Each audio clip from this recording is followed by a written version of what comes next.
Spousal visas. Any comments on the increase in the spouse visa limit to 38,700, meaning only the relatively wealthy can fall in love with foreigners? This relates obviously deeply to immigration, which is also at the heart of what's going on with Meloni and Rishi Sunak. You were married to a non-Brit. I am indeed, and I had to go through all of that and had to deal with a spousal visa limit. Yeah. At the heart of it, obviously, is governments desperately trying to find levers to reduce net migration. Welcome to the Restless Politics Question Time with me, Rory Stewart. And me, Alastair Campbell. Very good. And I'm still sitting in Utah. It's an amazing place. And where are you? You're looking very smart. Is this? I'm in London about as soon as we finished to head to Edinburgh for Alistair Darling's funeral. Right. Very sad. And you did a funeral again last week. Yep. I did 3 funerals in a week. So I don't know whether it's a sign of my age or I don't know what. But anyway, there we are. So look, Joe Adams, Rory, what are your thoughts on Rishi Sunak and Eddie Rama hanging out with Giorgia Meloni? Why is Rishi attending the festival of a politician who's oppressing the rights of same-sex couples? What were your thoughts of the optics, Rory? Well, I think it's very interesting in two big ways. One of them is it raises the question of what Giorgia Meloni's doing. So Giorgia Meloni, to remind people, was a far-right politician who's become the Prime Minister of Italy and has been remarkably successful in keeping her popularity ratings up, keeping her coalition together, which is difficult to do in Italy. She's a strong anti-immigration voice. That's a lot of what she's about, as well as doing some of the other culture war stuff that we've discussed that the far right all over Europe does on family values. She was out there in Lampedusa, for example, talking about the islands being overwhelmed by people crossing in boats. Many Italians that I talk to have a tendency to say, oh, she's less bad than you think. She's moderated a lot in office. And the big example they give of that is that she's become much more pro-EU. And of course, people are then using that as a way of wondering whether Marine Le Pen might not be more moderate when she comes in, and whether we don't need to be as worried about the Swedish Democrats, who is this party in Sweden, which not only is in government, but literally sort of every couple of weeks, one of them is being fired for having Nazi roots. So I'd love to hear you on Meloni. I mean, clearly in some cases, Viktor Orban, who we talked about in the last episode, absolutely is a proper right-wing nationalist of a very, very dangerous sort. I think the same is true of Vučić in Serbia, even though he sometimes couches it in more charming language in the English media. What do you think about Giorgia Meloni? Do you think she is sort of moderating? Do you think she's a threat to Europe? What do you make of her? Look, it's very hard to know, but it's interesting how Joe Adams in the question mentioned Eddie Rama. So there's Rishi Sunak, who is UK Prime Minister, came in, I think, wanting to project himself as pretty centrist, but actually I think is I think in his heart is a pretty right-wing politician. And he was very much having a bit of a kind of love-in with Meloni. Now, Eddie Rama, Prime Minister of Albania, he was there as well. So yes, it was a right-wing festival, as the questioner put it. And Eddie Rama is a left-wing leader. He's, I would say, certainly centre-left. And if he was British, he would definitely be in the Labour Party. And he's somebody who I know and like and trust. And I've talked to him about Meloni. And his argument, I think, would be she's not a neo-Nazi. She's actually very smart, and she's already worked out there are certain things that you maybe do differently in government than you do when you're on the campaign trail. Now, I don't know. I hope you welcome this news, Rory. I did say to him, well, look, can you try and talk her into coming on the podcast at some point? And I'm now in discussions, as they say. That'd be great to interview Giorgia Meloni on leading. Yeah. I think she's clearly interesting. She clearly is smart. When you look at her backstory and some of the things that she certainly says she stands for, she is very, very, very right-wing. And I think would be quite a dangerous politician. But she is, without doubt, trying to project herself in a slightly different way. Just briefly, Rory, the other thing I wanted to talk about in relation to this was we talked on the main podcast about this whole sort of standards in public life. This will probably, to most Conservative Party listeners, sound ridiculous, but this addiction that Sunak has to very expensive travel. And I think in his trip to Meloni, to see Meloni in Rome, I think he broke the Ministerial Code because he was at a political party visit in the northeast of England. He got an RAF plane to fly to pick him up in Stockton and fly to Rome. Now, unless I'm wrong, or unless the Ministerial Code has changed, the Conservative Party should pay a very large slab of that. It's interesting he's doing it, isn't it? So he's obviously, Rishi Sunak is the wealthiest prime minister that Britain's had for a very long time. And he's clearly decided that he wants to make a real point of the fact that he thinks the British prime minister, like the American president, should be able to take private travel to get wherever he wants as quickly as possible, because he thinks every minute that he's wasting traveling around is a waste of time. I sympathize with parts of that.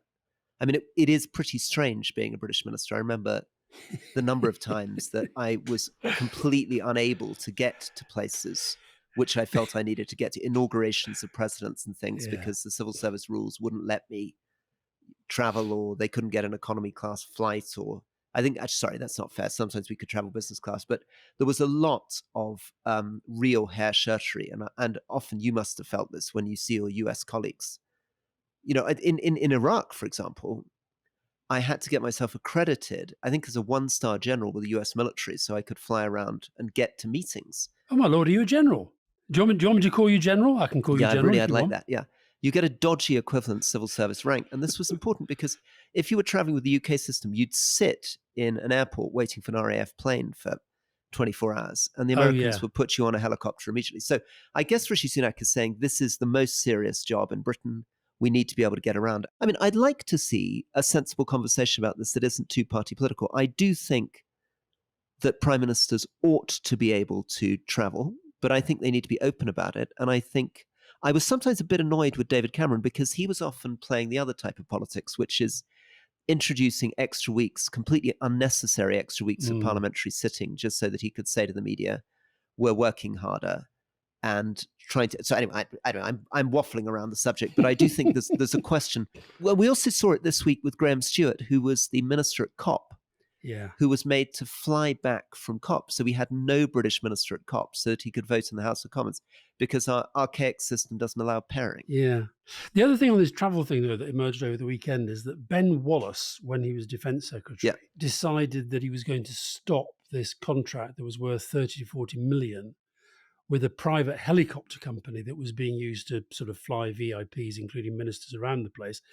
And this has only come out because in an RAF Northolt in-house magazine article, somebody called Tom Woods has written in mid-September 23, the new Secretary of State for Defence, Grant Shapps, reversed this decision at the request of the Prime Minister.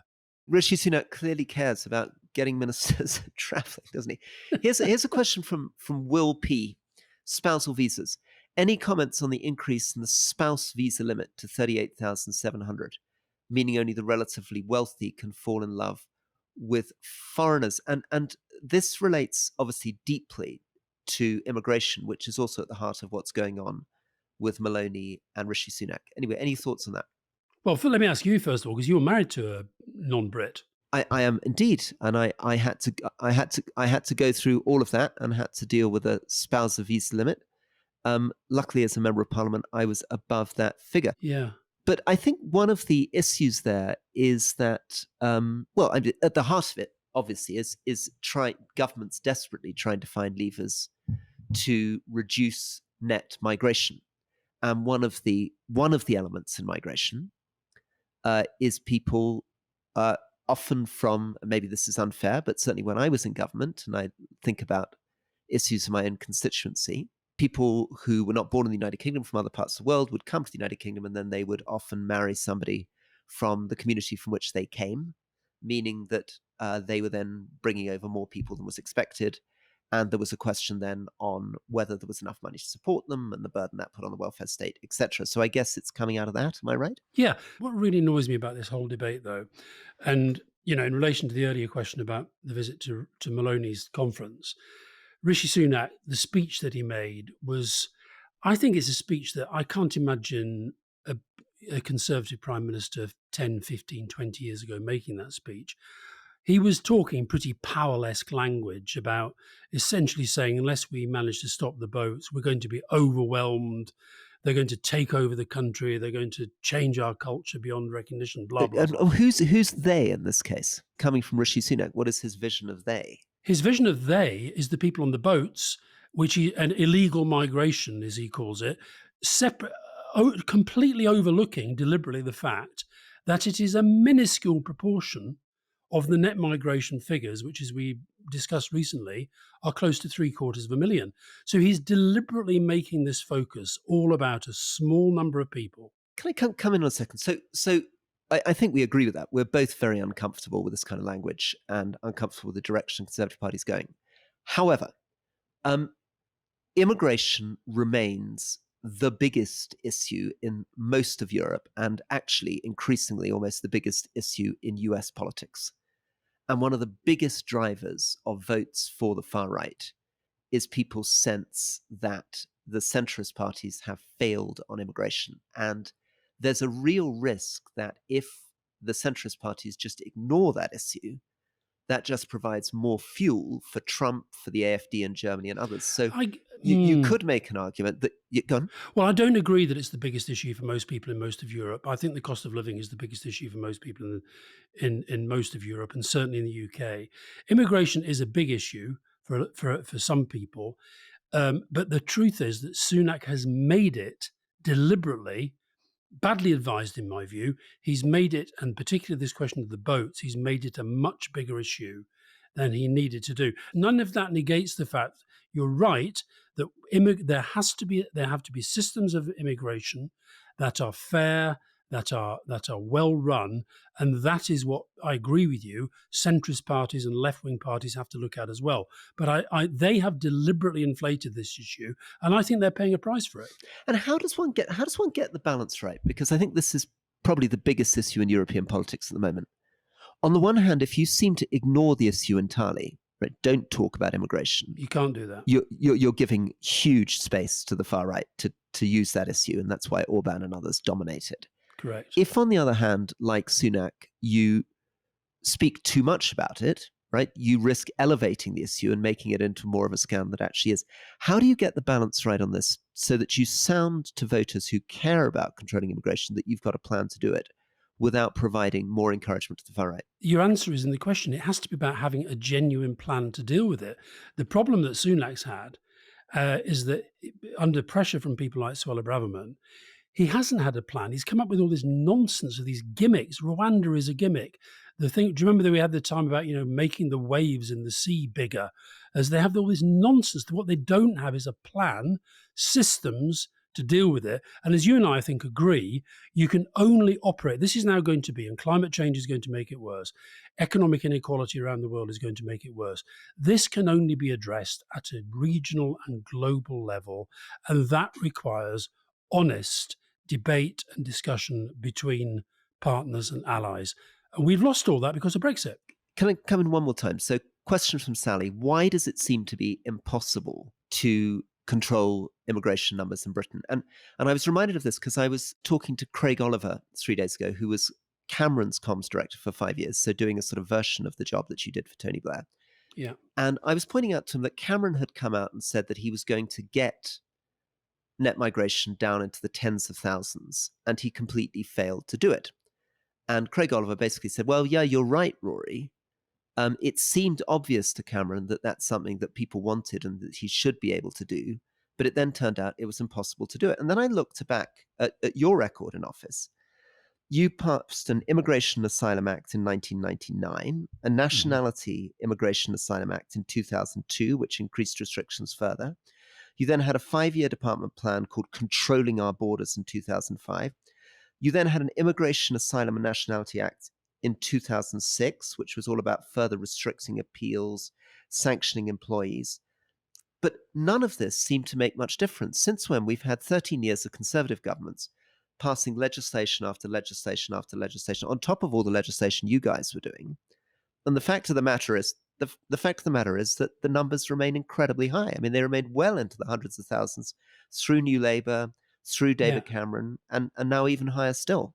Sure. No, but I think those, I'd forgotten a lot of those specific things that you read out there from our time in government, but I think they did make a difference. I think they made a difference both in terms of processing. It was always very difficult because the Home Office is not the sort of greatest department in the world. I don't know if it's improved much, but it was always difficult to get the processes in place and get them working. But actually, I think the other thing that we did was there was a targeting of migration into those sectors where we were being told it was most needed. I think a lot of our improvement in the public services was in large part because we went out and found the teachers, the doctors, the nurses that we needed. I think what's happened since then, I go back to my point about gimmicks. I'm not saying that we weren't occasionally, able to come up with the odd gimmick here and there, but I think what you were describing there, you were definitely very good at coming up with gimmicks here and there. no, we weren't very good. In fact, the only one you've ever been able to throw at me successfully was my cash point justice. Exactly, that's the only one. So I think we were pretty good at not doing that many gimmicks, but I'd say they were serious policy proposals addressing a real problem. What I do think we've had, particularly in recent years, is a succession of statements and positionings which aren't really detailed, serious plans. I'll absolutely give you that. I agree. And obviously, there's no doubt now that you're completely vindicated that putting stop the boats as one of his 5 pledges was catastrophic. Yeah. Just as it was catastrophic for Cameron to say that he was going to reduce net migration to tens of thousands. Don't make a pledge if you can't do it. There's also the problem with Boris Johnson saying early last year that he was going to send people to Rwanda without doing his homework to work out how incredibly difficult it is to do. But can I just bring you back to the bigger issue? Why is it? What's the fundamental reason that you discovered in government why it proves absolutely impossible to ever reduce immigration below the hundreds of thousands in Britain, however many laws are passed, whatever the governments try to do? Well, I think a lot of it is down to the fact that politicians don't like admitting that we need immigration to keep our economy, public services going, and we're going to need them more as we get older. Now, the only party, I think, in mainstream politics that is even willing to say that is the SNP and sometimes the Greens. But that is the truth about the nature of our demographic change is the answer. Demographic change. Now, you do have, and Sunak's not wrong when he says that there are these criminal gangs that are exploiting it, but the numbers involved are tiny compared to the numbers in those net migration figures who are coming here in large part because we want and need them to. And I think it'd be far better if politicians admitted that. Right. Okay. Now we've got a couple of questions coming in. Many questions coming in. Ben Parish, would Biden stand a better chance of re-election if he chose a different vice president? I think that's a really good question from Ben Parish. I actually believe it would have been preferable if Biden had been celebrated as a great one-term president and we had a different candidate going in. I remain very worried, even though it's not something that is comfortable to say about his age and health. But I definitely think in the absence of being able to do that, a different vice president would make a difference because sadly, Kamala Harris has not been impressing and it's allowing the Republicans to say that Biden may well have some health issue and she could step up. What do you think? I don't think it would change the dial that much. I think the big question in the presidential election is who the 2 presidential candidates going to be. The running mate always gets massive coverage, massive profile, can make a difference at the margins, but I honestly don't think it makes that much difference. So, Angela Probyn, women in Afghanistan, please could you explain to us just what the Taliban want from reducing their women and children to destitution and possible death through draconian restrictions and widespread famine? Is it their intention to wipe them out and tighten their grip on the rest of the populace? Is there any hope? Well, that's one for you. It's a very difficult issue. Clearly on the record, the Taliban have very, very restrictive, chauvinistic views of women. They do not want their supreme leader, who sits in Kandahar, issues edicts saying he doesn't want women in education beyond the age of about 11, that he doesn't want women working for NGOs and the UN. So what do we make of what's happening? Well, I think it's to be understood, and this is not me defending the Taliban, it's just me trying to answer the question. They're not doing it feeling that what they're trying to do is starve women to death. They're doing it because they have an extraordinary conservative view of women's place in society, which comes from their own tribal traditions. It's not even mainstream Islam. It's a long way beyond that. It's to do with Pashto tribal traditions often. Mm. On Afghanistan in general, the strange thing is that in many ways, security, not many ways, in almost every way, security is much, much better than it was before the withdrawal. It's now possible to travel through most of the country much more safely than has been true really since the late 1990s. Mm-hmm. The economy has contracted very dramatically by about 25%, but the Taliban have also stopped a lot of the opium growth. They've been burning opium properly, big reduction in the drug trade. They've had a big clampdown on corruption. So if you were, and it's not my position to do this, but if you were making the case for the Taliban, what you would say is it's become a terrible situation, very restrictive for women, but drugs are much more under control, corruption's much more under control, security's much more under control. Afghanistan remains a very poor country, but it doesn't feel like there's any significant opposition within the country, which is likely to topple the Taliban government anytime soon. Question about Gaza from Rosie Westby. Despite caring deeply about the human suffering, I just cannot watch the news from Gaza at the moment. Are the viewing numbers down, do you know? I don't think I have compassion fatigue. It's about self-care. But does that mean it fades from the collective consciousness? I think that's a great question because I've found myself slightly turning away. But my response to that has been to force myself every day. I've been doing this now for the last 2 or 3 weeks. I watch Al Jazeera for about half an hour when I know that they're covering it, one of their main sort of programs, and they don't hold back. They don't sanitize, and I do think it's important to keep watching, and I do think it's important to keep trying to understand. The other thing I do is I just every day put in certain names into a search engine, and so Netanyahu would be one, Hamas would be another, some of the key players, Biden on the Middle East, whatever it might be, and just sort of I choose when I'm going to read about it and watch it, rather than allow it to bombard me, because I think that's what happens, Rosie. Yeah, it is. It's terrible, isn't it? And I think there's a cycle which people felt very quickly with Yemen. They felt almost immediately with the horrors in Sudan, where people stopped paying attention within about 2 days. It's terrible. I mean, that is so bad, that one. You don't hear anything about Sudan and Yemen in the news at the moment. Nothing. And Ukraine, of course, fading. Yep. And we're hoping to do a visit to Kiev in order to try to bring that back to people's consciousness. I think there's been some interesting movements from David Cameron, the new Foreign Secretary for Rishi Sunak, who clearly feels that he's not got much time, and he'll be Foreign Secretary for, I guess, a year or so at most. But he's been very, very active. He did quite an interesting thing, I thought, which there wasn't as much reporting on saying that he was going to impose sanctions on settlers who committed violence against Palestinians. He also had an interesting article co-signed with Annalena Baerbock, the Green Party Foreign Minister of Germany, which I thought was interesting and quite sensible. What did that say? I'd say it was pretty much a restatement of their position, but definitely moving towards a more critical position of the tactics being deployed by Israel. Great reporting. If people want to get a short clip, Clarissa Ward. I'm a great fan of Clarissa Ward. She did some great reporting in Afghanistan. I know her a little bit. We did an event together on Afghanistan and Taliban, but she's been in Gaza and one of the first Western journalists who's been able to get in.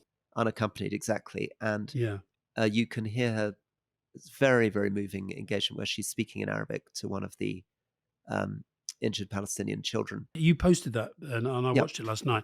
I thought the most interesting thing was the fact that she's clearly in the back of a car.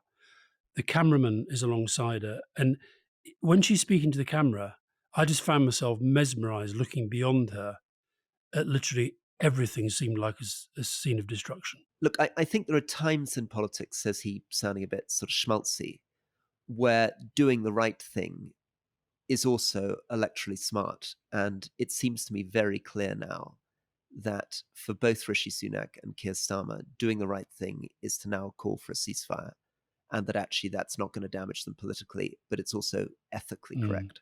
Yeah. Yeah. Tim Northants. Why are MPs and PMs never charged with misconduct in public office? What would make the next government prioritise a written constitution? The other round of applause that you got, Rory, we got lots of rounds of applause, but the other one that I thought got a huge round of applause was when you made the point that you've made often on the podcast, this was the Albert Hall, about Keir Starmer should say no minister will serve less than 2 years in the same job. I really like that. And I love your stuff about Nolan principles. And it seems to me a pretty simple thing for Keir Starmer to sign up to. And actually, it would also help him in party management, because it would mean that instead of endless bitter backbenchers plotting and fantasizing every 9 months that they're about to be reshuffled, they would know perfectly well that they had 2 years to get their teeth into whatever committee they were on before another reshuffle was coming around. Gary Hemingway, have you two ever had a proper slangy match where you failed miserably to disagree agreeably? We did have one. I can't really remember the topic, but it was absolutely terrible. It was literally involving me saying things like, you'd say, I know what you're saying, Rory. And I was going, Alastair, what did I say? No, that isn't what I said. I mean, it was a really kind of petulant horror. But I can't remember what the subject was. It was about Northern Ireland. And you were that's trying... right. I was trying to say that, that's right. I really hit a raw spot there, didn't I? I said... You really did. I suggested that Tony Blair was being naive in his solutions to Northern Ireland. That is not something to say to Alastair Campbell. That's a combination of two things that you don't try to tell him off about Ireland and Tony Blair in a single sentence. We've had a lot of agreeable disagreement, but that was the only disagreeable one, I think. Yeah, that was really bad. That Robert Saunders, who I read historian on Twitter, who with Tim Bale is one of the two people that I follow very, very closely on British politics, and who's been really good, I thought, on the way in which the COVID inquiry has revealed so many problems in the way the British government's run and so many ways in which we can improve it. He says, great to hear Alastair bringing restless politics to Wales. I believe Rory's an admirer of Gladstone. Why not do a pod at Gladstone's library? And Rory, the answer is? For me, yes. No, Rory, the answer is it depends how much capacity there is. Oh, well, capacity, I'm sorry. We might want to do the Millennium Stadium. The Millennium Stadium. Okay, we'll look into this. Anyway, it's a very tempting idea. Thank you, Robert Saunders.